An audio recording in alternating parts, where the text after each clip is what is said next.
Jimmy Akin's Mysterious World is brought to you by the Star Quest Production Network and is made possible by our many generous patrons. If you'd like to support the podcast, please visit sqpn.com/give. Jimmy Akin's Mysterious World is also brought to you in part through the generous support of Aaron Vergeson Electric and Automation, making connections for life for your automation and smart home needs in North and Central Florida at aaronv.com.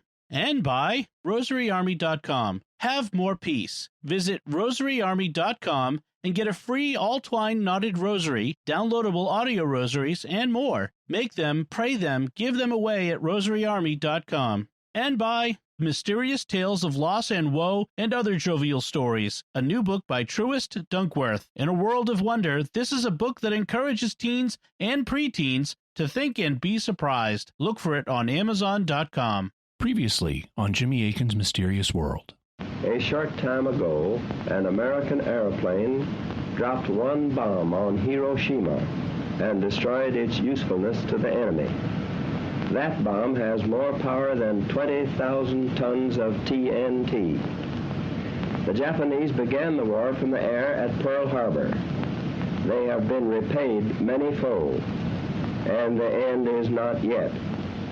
With this bomb, we have now added a new and revolutionary increase in destruction to supplement the growing power of our armed forces. In their present form, these bombs are now in production, and even more powerful forms are in development. It is an atomic bomb. It is a harnessing of the basic power of the universe. The force from which the sun draws its power has been loosed against those who brought war to the Far East.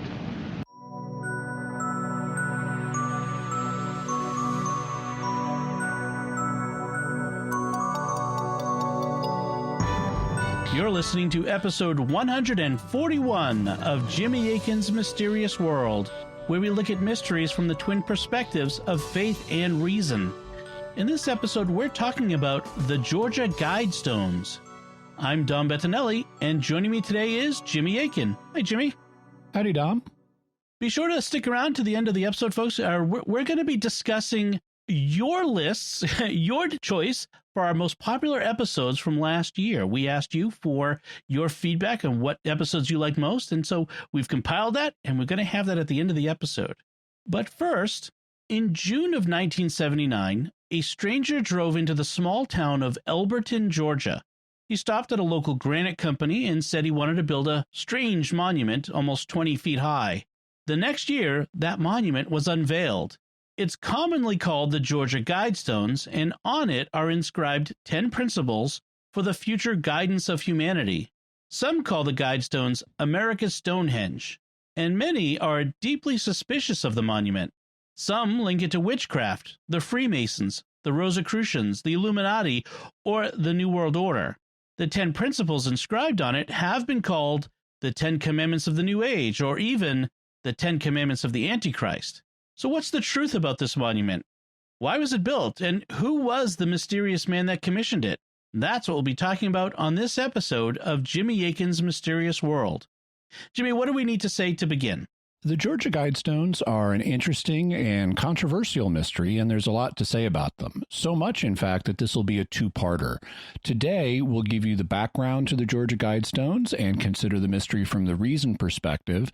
Then, next episode, we'll reveal the identity of the man who built them and look at the message of the Guidestones and the controversial question of whether it's in conformity with the Christian faith and whether these really are the 10 Commandments of the Antichrist.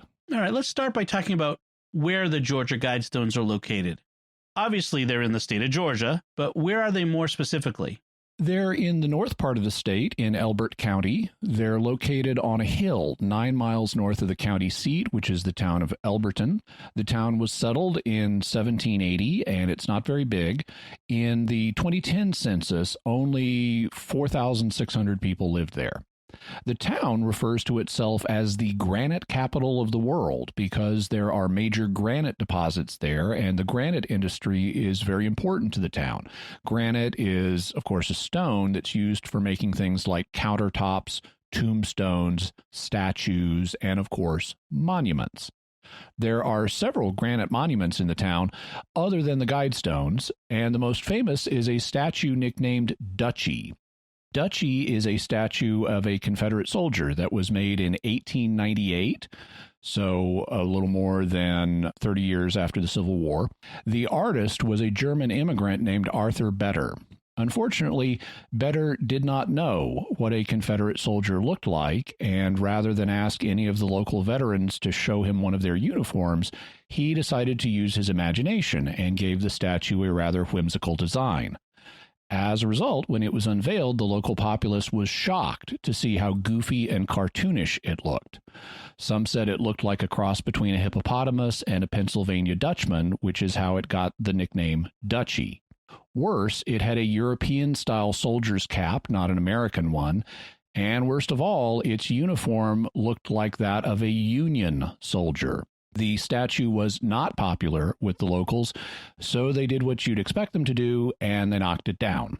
Yes, this was a Confederate statue being knocked down because it was not Confederate enough. The locals then buried it face down in the ground where it remained until 1982, though it's now on display lying on its back at the Elberton Granite Museum. But Dutchy was not the only local granite monument that was poorly received by the locals. A lot of them don't like the Guidestones either. Who was it that commissioned the Guidestones? In June of 1979, an unknown man drove up to the Elberton Granite Finishing Company, which was owned by a man named Joe Findley. He introduced himself to Findley as Robert Christian. According to the people who met him, he was neatly dressed and middle-aged. He was an older man with white hair and male pattern baldness, and he also spoke with what was perceived as a Midwestern accent, so he wasn't a local. He said that he wanted to commission a monument, and Findley assumed he wanted to buy a tombstone. A lot of travelers visiting Elberton think that they can cut out the middleman of the local funeral home and pick up a tombstone on the cheap if they go directly to a granite workshop. Findley explained to him that they were wholesalers and they didn't sell tombstones directly to the public. But Christian said he didn't want a tombstone. He wanted to commission a monument for the conservation of mankind. And he wanted a huge one, something bigger than had ever been attempted in Elbert County before. When he described what he wanted, Findley gave him an estimate for a huge price, which in modern dollars would be in the hundreds of thousands. And Christian didn't blink. He didn't even say that he'd check with some of Findley's competitors to ask for other bids. Instead, he asked for the name of a bank so that he could go arrange the transfer of funds. Findley gave him the name of both banks in town, and soon Christian was on his way. Across town, the president of Granite City Bank, Wyatt Martin, was dealing with ordinary business when one of his employees who was working on payrolls asked him if he could speak with a visitor that had just shown up. The man introduced himself as Robert Christian, but clarified that that wasn't his real name. He called himself Christian because he was himself a Christian by faith. In fact, he said he was the representative of a, quote, small group of loyal Americans who believe in God, close quote, and that this group wanted to put up a monument to, quote, leave a message for future generations, close quote. If Christian wasn't his real name, how was he going to pay for the monument? Was it going to be an all-cash transaction? No, he told Martin that he wanted to wire the money to Martin's bank and then have Martin make the payments when the Granite Company and other local companies required them. As the two men got to know each other, Martin became comfortable enough to agree to Christian's plan, but only on the condition that at least he, Martin, knew Christian's real identity. Was it something he had to do for legal or regulatory reasons?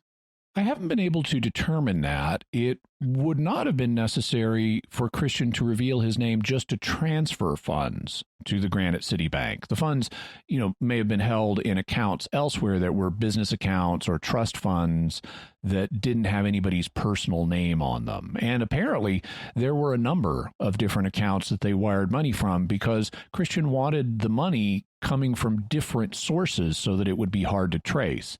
The accounts, might not have had any personal names on them. They might have been called things like the Great Monument for the Conservation of Mankind Trust or things like that. However, it may have been necessary for Christian to reveal his true identity in order to open an account to receive the funds. I don't know what the regulations were in 1979, but certainly today in America, you have to show your ID and more than one form of ID to open a bank account. I suppose that one way around that would be to not open a new account, but to transfer the funds into an existing one. For example, Christian could have asked that the transfer of the funds go into an account owned by Mr. Martin, but that would require a really high level of trust between the two.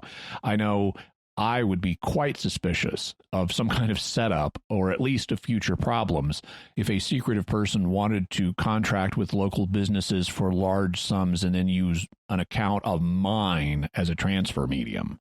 In any event, Christian was willing to disclose his identity, but he had a condition himself. Martin must never reveal his identity to anybody. And Martin agreed not to. Once they had the method set up for transferring funds, how'd they go about selecting the site for the Guidestones? Christian knew that he wanted to have them built in Georgia. He had done his military training in Georgia, and he had fond memories of that. Also, his grandmother apparently had lived in Georgia. But he originally wanted to locate the monument in another county further south in the state. The reason was that the Guidestones would be aligned with the sun in certain ways, so you could use it to determine the dates of equinoxes in the spring and the fall, and the alignment would be a little bit better further south. He had even hired a small plane and done some overflights of the area where he was thinking about. He also wanted the Guidestones to be in a fairly rural area, not in the middle of a city or town, and he wanted them built on a hill that was not overgrown with trees or shrubs so that they would be visible from a distance. That would have been harder in the county further south, which was heavily forested.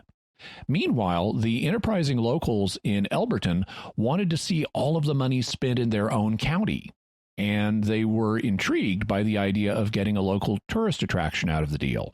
So they convinced Christian to build it 9 miles north of town on land that was owned by a local cattle rancher named Wayne Mullinex, who was involved in other aspects of the project. Christian bought 5 acres of land from Mullinex, and he also gave his family cattle grazing rights for 2 full generations, so the cows would keep the property from getting overgrown for more than a century. It would essentially be a livestock-based lawn mowing service.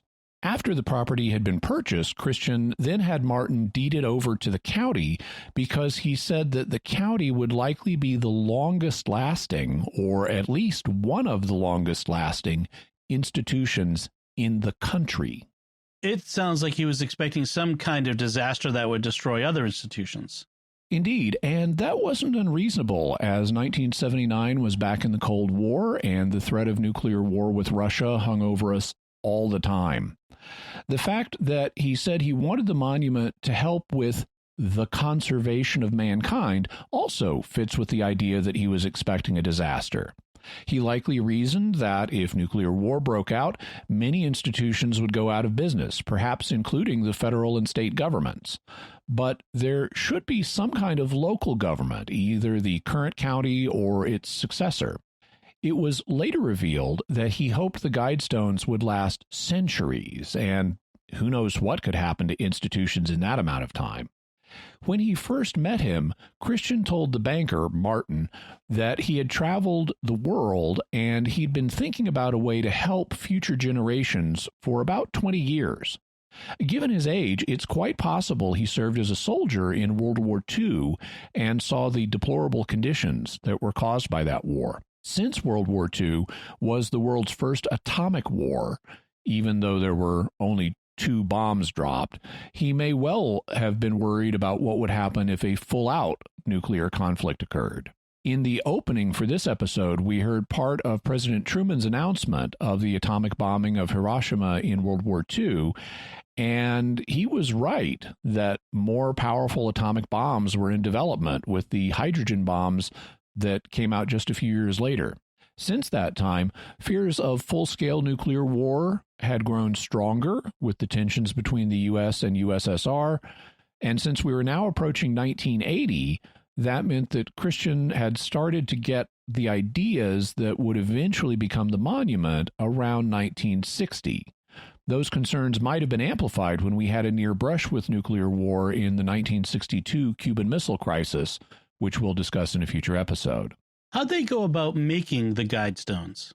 Christian sent them detailed plans for the monument, and the Granite Company and others in Elberton set to work. At the bottom of the monument, there would be a concrete base, which they needed to let cure so that it could hold the weight of the huge stones that would be put on top of it.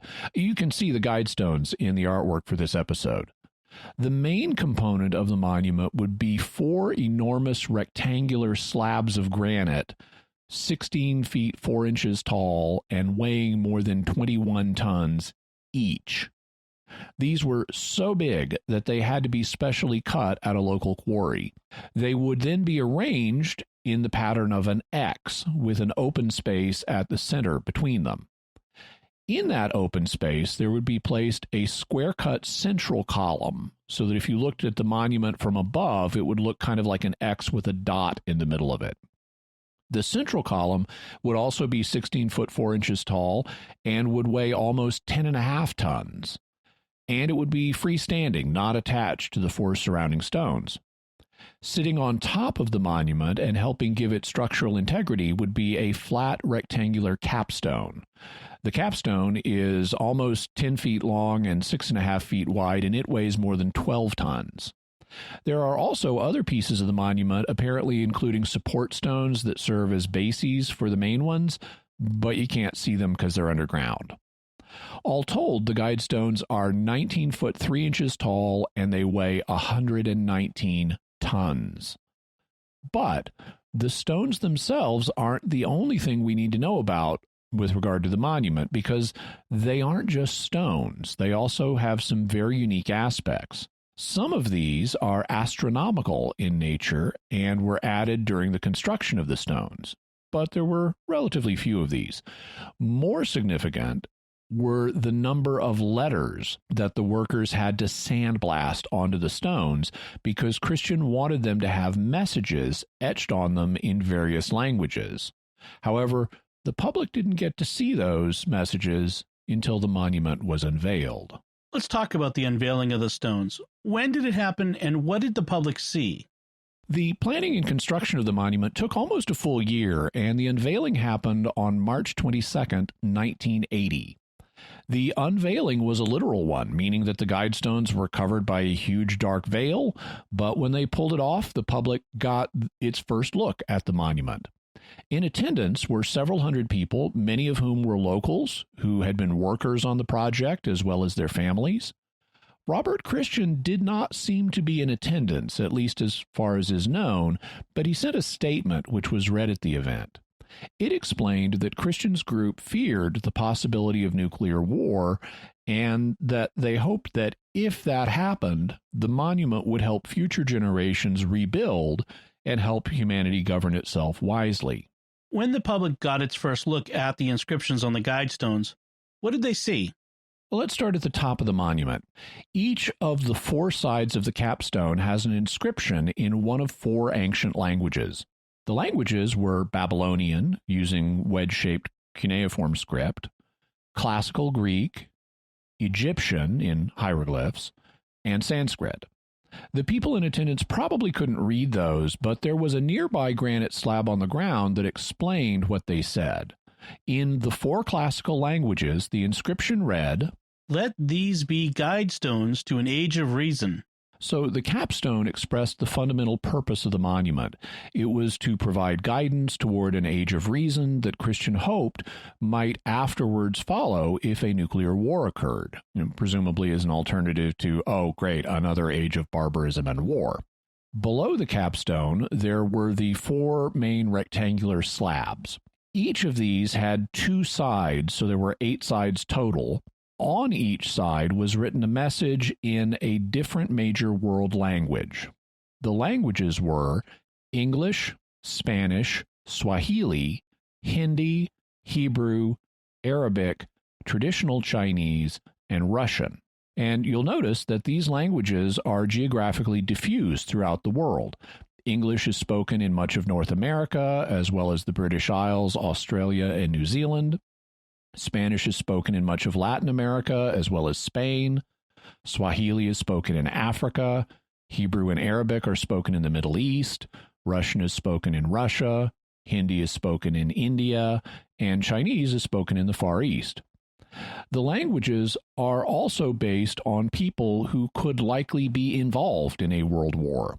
English, Russian, and Chinese were the languages of the 3 superpowers of the time that had lots of nuclear weapons, and Hebrew and Arabic were the main languages in the Middle East, a very volatile region where a major war could start. What did the message on the stones say in these languages? It contained 10 pieces of advice for future generations. The English version of it read, 1. Maintain humanity under 500 million in perpetual balance with nature. 2. Guide reproduction wisely, improving fitness and diversity. 3. Unite humanity with a living new language. 4. Rule passion, faith, tradition, and all things with tempered reason. 5. Protect people and nations with fair laws and just courts. 6. Let all nations rule internally, resolving external disputes in a world court. 7. Avoid petty laws and useless officials. 8. Balance personal rights with social duties. 9. Prize truth, beauty, love, seeking harmony with the infinite. 10. Be not a cancer on the earth. Leave room for nature. Leave room for nature. We'll be considering the implications of each of these pieces of advice. You mentioned that the Guidestones had astronomical features. What were those? The explanatory granite slab on the ground near the Guidestones explained them. First, there was a long, thin hole through the central pillar that allows you to get a sighting on Polaris, the North Star. Second, there's a horizontal slot in the central pillar that corresponds to the annual movement of the sun, allowing you to determine the date of the spring equinox and the autumnal equinox. Third, there's a channel through the capstone that lets you determine midday or noon or 12 p.m. throughout the year. Were there any other messages the people got when the Guidestones were unveiled? The explanatory granite slab on the ground also recorded the physical dimensions of the stones, their size and weight. It also contained a brief reference to Mr. Christian that simply said, Author, R.C. Christian, a pseudonym. This made it clear that Christian was the author of the text on the Guidestones and that Christian wasn't his real name. The slab also mentioned those who had paid for the monument, stating, Sponsors, a small group of Americans who seek an age of reason. Finally, the slab had a couple of lines that referred to a time capsule. These said that the time capsule was placed 6 feet below this spot on, to be opened on. Now, as you'll notice, both of those statements trail off with no indication of the date on which the time capsule was placed or on which it was to be opened.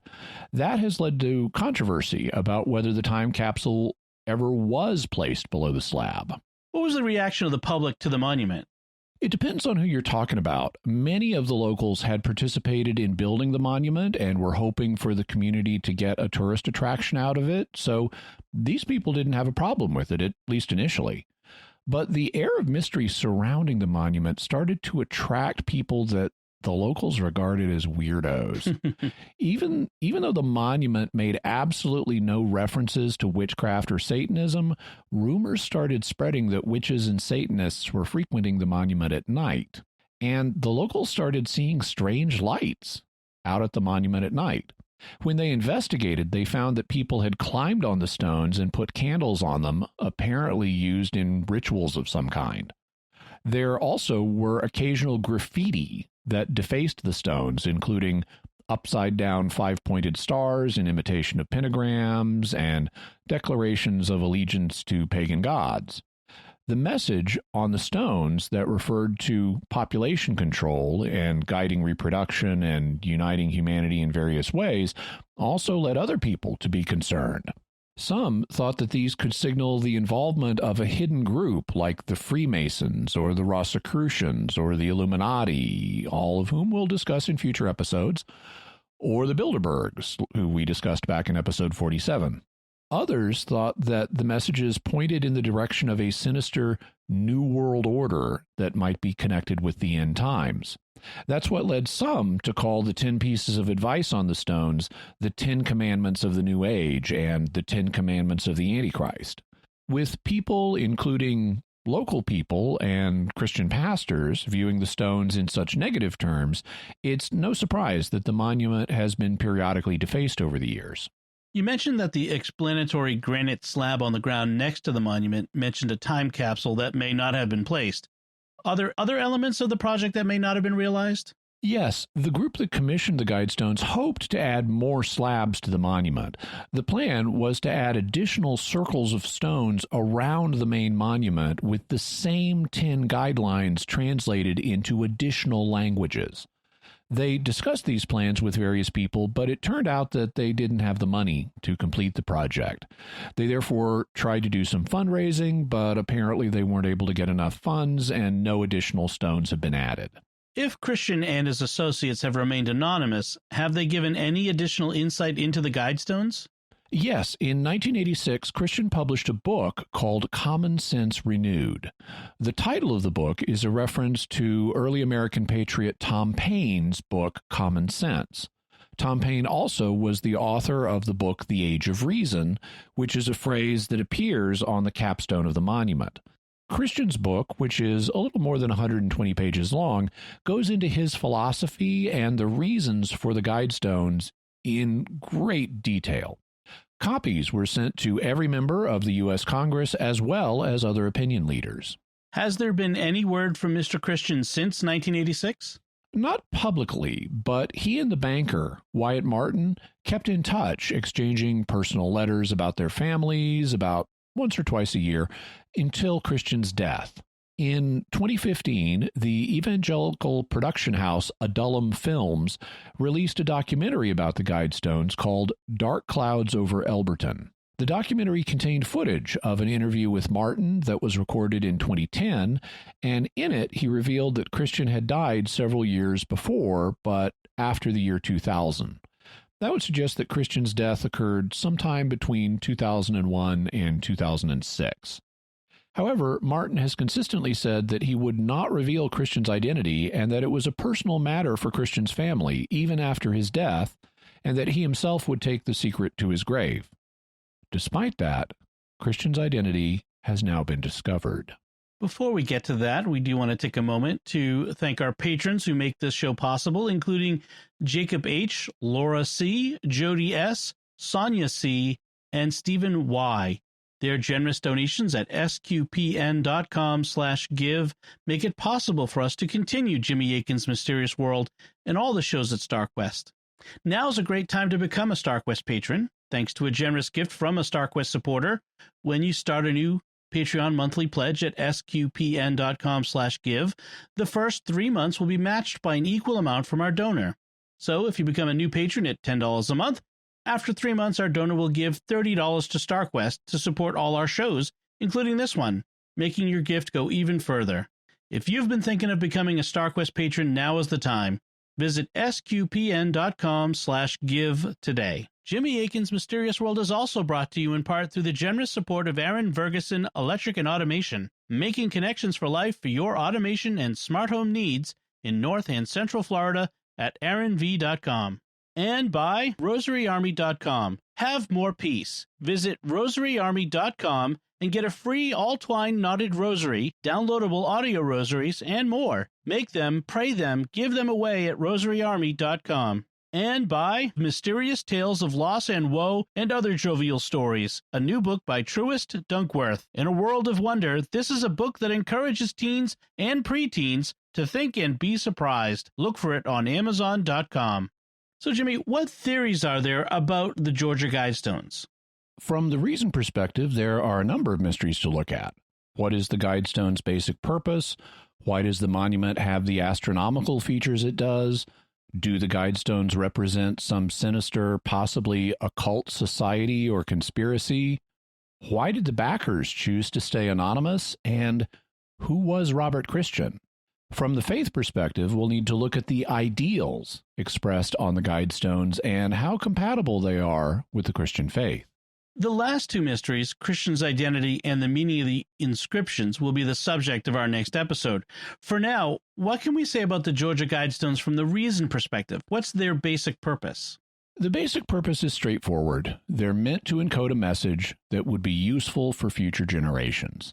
That message was shaped in the 20 years between 1960, when Christian got the idea, and when the monument was unveiled in 1980. It reflects the concerns that were common in that age. One of the big fears was nuclear war. That's why the monument is made of granite, so that it can endure for a long time. It's also why it's located in a rural area, away from likely targets in a nuclear war. And it's why the message is in multiple languages, in case the people who find it and seek to learn from it, possibly hundreds of years from now, don't speak English. Another big concern at the time was overpopulation. One of the best-selling books of the period was The Population Bomb by Stanford University professor Paul Ehrlich and his wife Anne.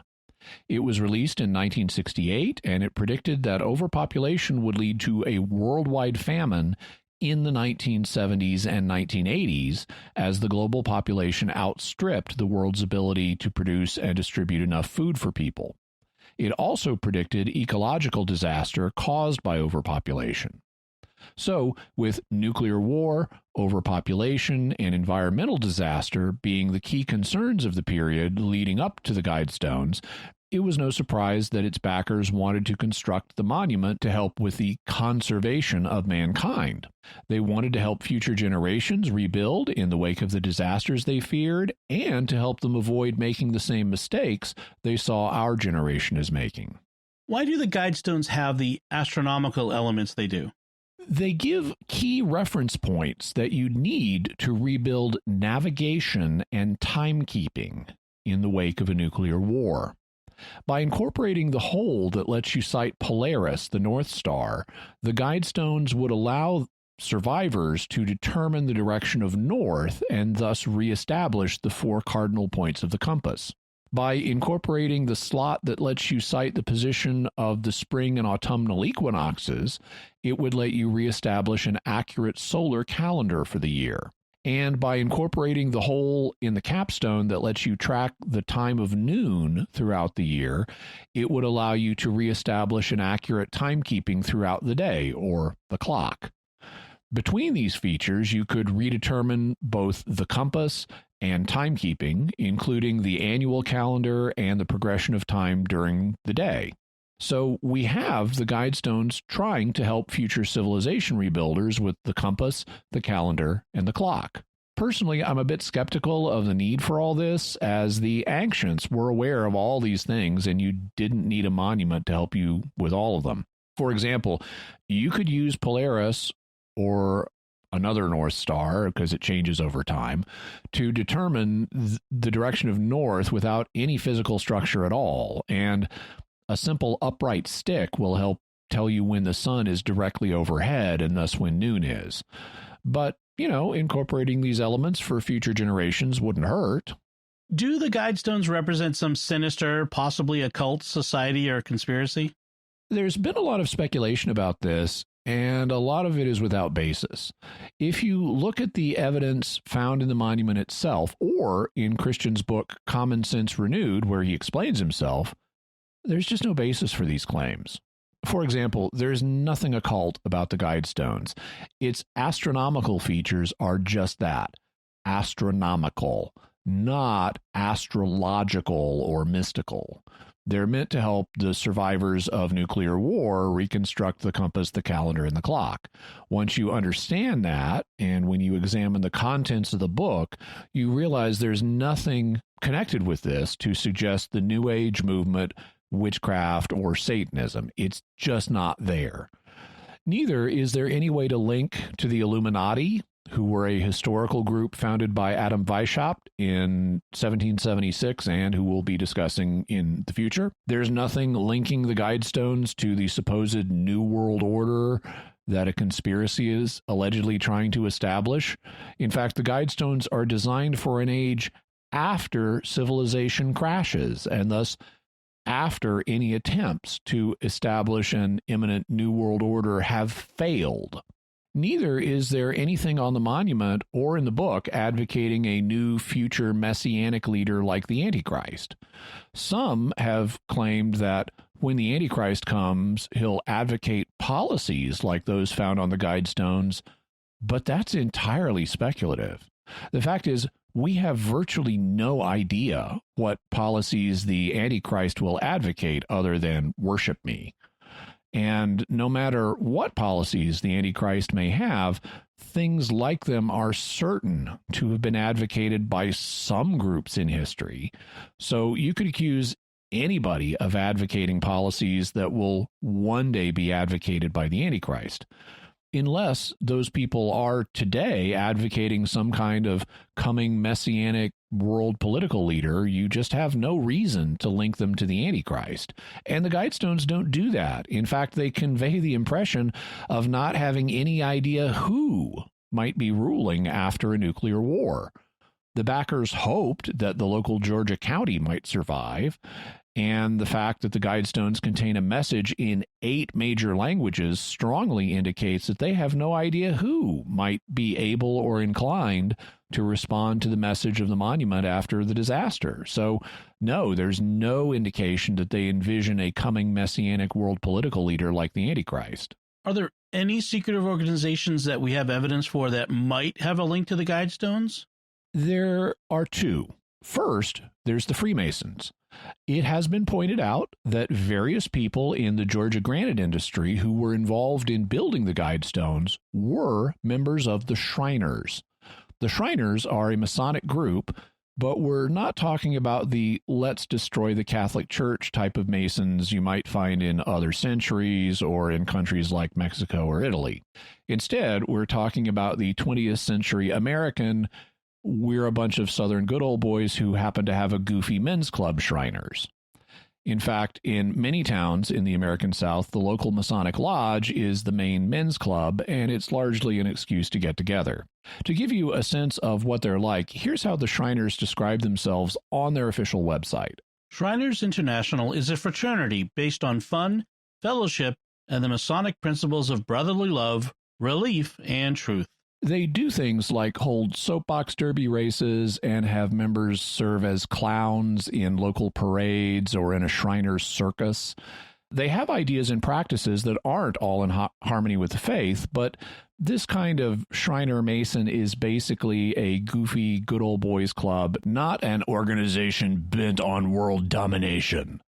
However, there are much more dangerous types of masonry, which we'll talk about in future episodes. Also, we're only talking about some of the local granite workers in Georgia being Masons. Not everybody involved in the project was. For example, the banker, Wyatt Martin, was not a Mason. Neither, so far as the evidence we have, were Robert Christian or any of the backers. In fact, Masonry is not even mentioned in the book Christian wrote to explain the Guidestones, and the book doesn't contain distinctively Masonic ideology. There are things like believing in God is good, and we ought to be tolerant and run the planet in a reasonable way, but those aren't distinctively Masonic ideas. In fact, the Guidestones are primarily concerned with things like overpopulation and ecology, which, so far as I've been able to establish, aren't really part of Masonic ideology. You mentioned there's another shadowy group that people have speculated is behind the Guidestones. Who's that? The Rosicrucians. Like the Masons, they're an organization that claims to be older than they are, and we'll talk about them in the future. The legendary founder of Rosicrucianism is a figure called Christian Rosicrucius, who is sometimes called Christian Rose-Cross. And here's where some have tried to connect them to the Guidestones. Since Robert Christian sometimes identified himself as R.C. Christian, some have speculated that this might be code for Christian Rose Cross or Christian Rosencreuz. However, that's just a guess based on a purely verbal similarity, and we don't have any evidence that Robert Christian was a Rosicrucian. As before, he doesn't mention Rosicrucianism or distinctively Rosicrucian ideas in his book.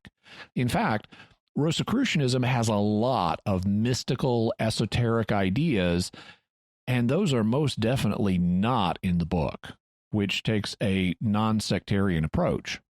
Consequently, Robert Christian and the other backers appear to be what they said they were, a group of Americans who believe in God, led by a man who identified as a Christian and who were concerned about nuclear war and overpopulation and how to help mankind rebuild in the wake of that.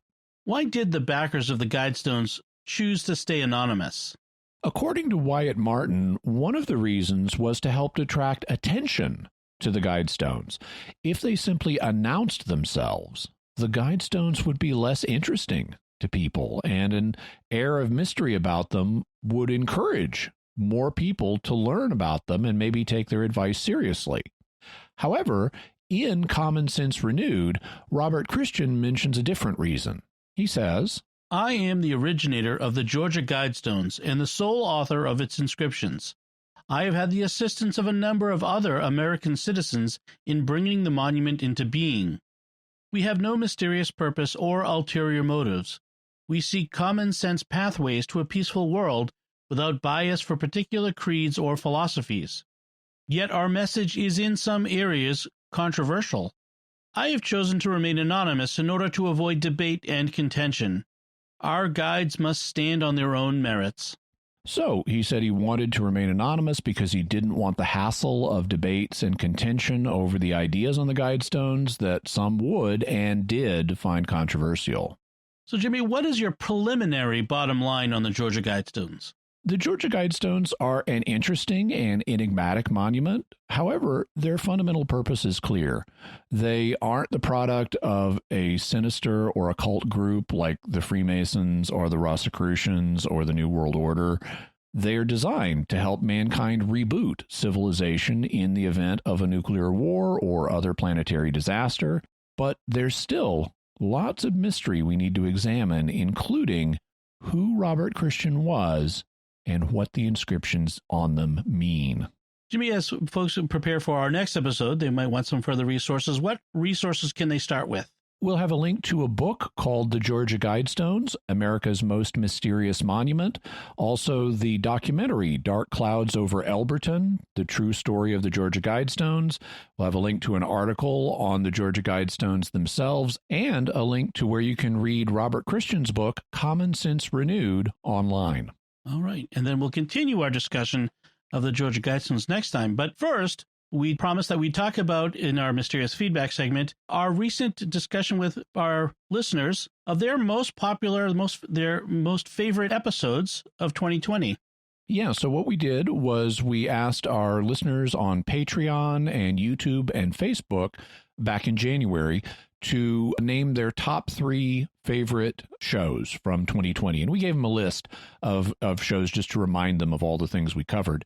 We got 201 responses, or I should say responses from 201 people, which means one Saturday morning I had more than 600 votes to tally. Interestingly, and I'm really pleased with this, every episode of the year got at least 2 votes. So every episode was in somebody's top 3. And none of them were left out of everybody's top 3. And that kind of goes along with something I heard a story a number of years ago about if you reach a certain number of listeners or readers, what you've done is going to be somebody's favorite, and the number is actually smaller than you'd expect. But I was really heartened to see that everything we did was in somebody's top 3. Here are the ones that ended up in the top 10. Now, we actually have a tie for the number 10 slot. At number 10 are both Young Earth, the 3-part Young Earth series, which got 22 votes. And also at number 10 is the Penetration Ingo Swann's remote viewing of alien moon bases, also with 22 votes. Moving up to the number 8 slot, since we had a tie at 10, that covers both 9 and 10. Moving up to the number 8 slot, Desperate Coup in Japan, the Kyujo incident, with 25 votes. Moving up to number 7, America's Dyatlov Pass / The Boys from Yuba City, with 25 votes. So that was another tie. Moving up to number 6, The Akita Apparition in Akita, Japan, with 27 votes. Moving up to number 5, Exposing FBI Secrets / 1971 Burglary, with 29 votes. At number 4, Ruby Ridge, with 33 votes. At number 3, Remote Viewing, with 38 votes. At number 2, Wizard Clip, with 48 votes. And at the number 1 position, David Koresh, Waco Siege, with 84 votes. So a lot of really great topics in there. I was fascinated by the fact that at least half of these, depending on what you count as popular, at least half of these were unlikely to be known by the listeners beforehand. You know, most people have not heard of Wizard Clip or the 1971 FBI burglary or the Boys from Yuba City or the coup in Japan or Ingo Swann remote viewing moon bases. So most of these, for most of the listeners, would be very unfamiliar. And nevertheless, they ended up as among the listeners' most favorite episodes of the year.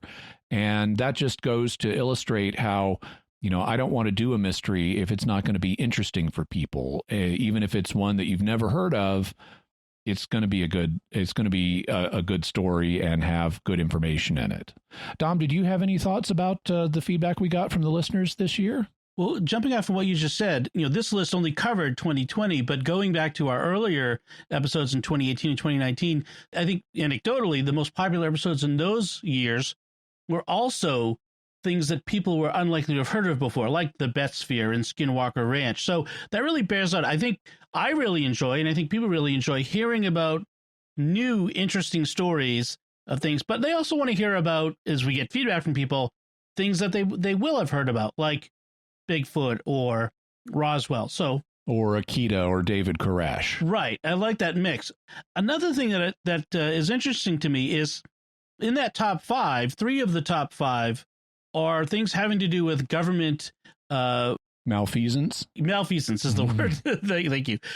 Which in 2020 probably is somewhat topical, I guess. But it's interesting to see that people really wanted to hear about those historical episodes of government malfeasance in sort of getting to the bottom of those, and maybe a little bit how maybe things are a little bit better than they were back then. But I just thought that was interesting that those all appeared in the top 5 as well. Yeah, we also have a nice mix of normal and paranormal things, because David Koresh and Ruby Ridge and the FBI and the Boys from Yuba City and the coup in Japan, those are all historicals. They're mysteries, and the mysteries are involved in them, but they're all normal rather than paranormal.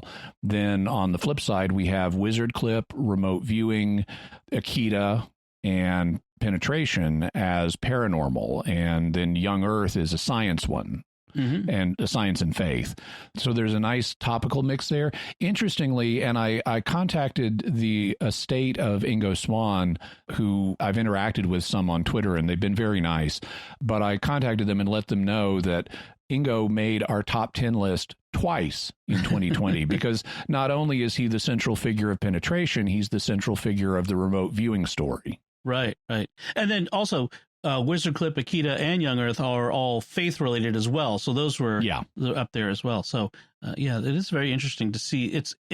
I think it speaks well to the mix that we're really going for in the topics, that it's such a spread that people really enjoy the breadth of what we're doing. And that's gratifying. Yeah, and that's something I think about consciously every month when I'm looking at what are we going to do this month. I try to ensure a mix so there's something for everybody. Excellent. So let's look forward to 2021, whether what the list will be like. I think it's something we should start doing every year now and sort of surveying the audience. And if you want to take part in this in 2021, make sure that you're following us on Facebook or on YouTube, or, which would be even best, would become a patron and give your opinion there too, as well as getting all the other benefits of being a patron. All right, let's move on to our mysterious headlines. Jimmy, what mysterious headlines do we have? Well, since we talked about the Guidestones, I thought we'd have a little bit of a Guidestone-related theme for our headlines today. So there are a bunch of planetary disasters that could cause us to need something like the Guidestones. One of them would be an artificial intelligence apocalypse. And there's a new study out suggesting that a superhuman AI would be uncontrollable. That there have been people who said, oh, we could build one in such a way that it'll be friendly and only do what we want. And it's like, yeah, maybe not so much. Maybe you don't want to build this. And so we'll have a link to a story for the study, talking about the study that suggests, no, it really would not be possible to build a superhuman AI that we could control. Also, speaking of the Guidestones as America's Stonehenge, we have a link to another article on why was England's Stonehenge built. And there is some mystery connected with this. Now, obviously, we're going to be doing Stonehenge in a future episode. A couple of things they mention in the article, and I was already aware of. I've taken a course in ancient astronomy, and based on that, we've been able to actually figure out a good bit about Stonehenge. It seems, so number one, Stonehenge is a high-class cemetery site.